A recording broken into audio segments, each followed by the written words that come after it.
Salam.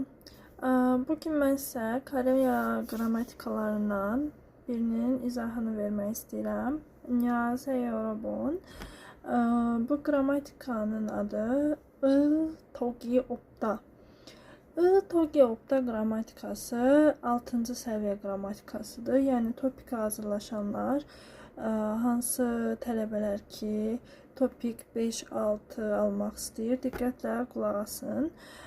Deməli, togi opta qrammatikası aşağı səviyyədə keçdiyiniz liqa opta qrammatikası ilə oxşarlıq təşkil edir. Hətta deyə bilərəm ki, eyni qrammatikadır.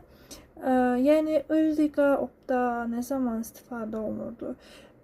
Bir hadisənin, hərəkətin, yəni qeyri-mümkünlüyü, yəni bunun olması mümkün deyil.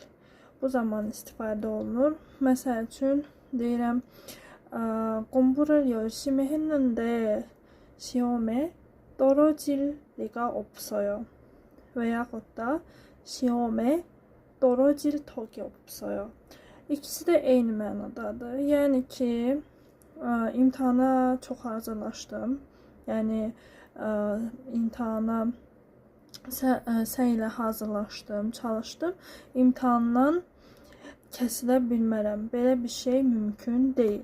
Yəni togi opta qrammatikası liqa opta qrammatikası ilə oxşardır. Sadəcə biraz cüzi bir fərqi var ki, togi opta daha qəti şəkildə, daha sərt, daha əmin olduğu halda istifadə olunur. Yəni bir şeyin olması mümkün deyil. Bu qədər. Gələn görüşlərə qədər.